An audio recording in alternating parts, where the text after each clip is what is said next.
La Bible dit que Dieu résiste aux orgueilleux, mais il fait grâce aux humbles. Cher frère, je prie vraiment à cet instant que tu fasses partie des humbles, c'est extrêmement important. Et cela parce que j'ai vu beaucoup de frères se tromper dans le fait de protéger leur ego, protéger leur image. Surtout lorsqu'ils ont une famille, ils ne veulent pas perdre la face à ceux et celles qui les entourent. On essaie de sauvegarder à tout prix une image, une prestance, un savoir, de manière à ce que nous puissions toujours être respectés, en tant qu'hommes dans nos familles. Mais mes chers frères, je prie que vous puissiez faire attention car il y a un piège. Que se passe-t-il lorsque tu as tort? Lorsque tu dois admettre tes torts, lorsque ta position n'est pas celle de la vérité? Vas-tu protéger ton image à tout prix? C'est un grand risque en vérité parce que, mes chers frères et sœurs, celui qui n'a pas l'amour de la vérité sera toujours perdant. Tu vois, cette sensation parfois que l'on ressent lorsqu'on est en train de défendre quelque chose que l'on sait être faux intérieurement. Et l'on garde cette position, on cherche des arguments. Lorsque tu agis comme ça, les gens autour de toi le voient, tes proches le voient, tes enfants le voient. Mes chers frères et sœurs, je dis que c'est un piège.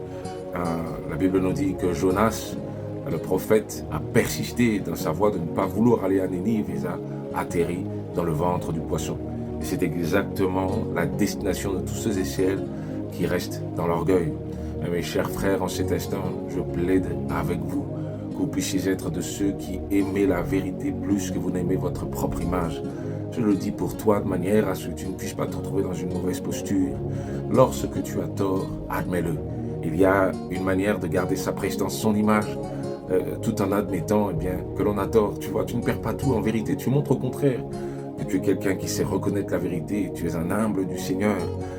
Ta maison, ta famille n'est pas ton royaume personnel, car quiconque est né de nouveau sait qu'il appartient tout entier au Seigneur. Voilà pourquoi, mes chers frères et sœurs, mes chers frères, je prie vraiment en cet instant que vous puissiez faire partie de ceux qui sont humbles de cœur. Amen, amen. Donne leur raison à ceux et celles qui ont raison lorsque c'est le cas. Ne cherche pas à défendre ta posture à tout prix, car en vérité, nous ne nous appartenons plus nous-mêmes. La Bible continue en disant, ce n'est plus nous qui vivons, c'est Christ qui vit en nous. Voilà pourquoi, chers frères, en cet instant, je prie que tu puisses toi aussi faire partie des humbles. Tu vas voir comme la vie est bien plus facile lorsqu'on s'oublie et qu'on sait reconnaître la vérité et qu'on sait reconnaître lorsque les autres, parfois, n'ont pas forcément raison. Amen, amen. Que le Seigneur vraiment nous rende tous humbles, de manière, mes chers frères et sœurs, à ce que nous puissions vivre dans l'harmonie de ceux et celles qui vivent pour le Seigneur. Que le Seigneur vous bénisse.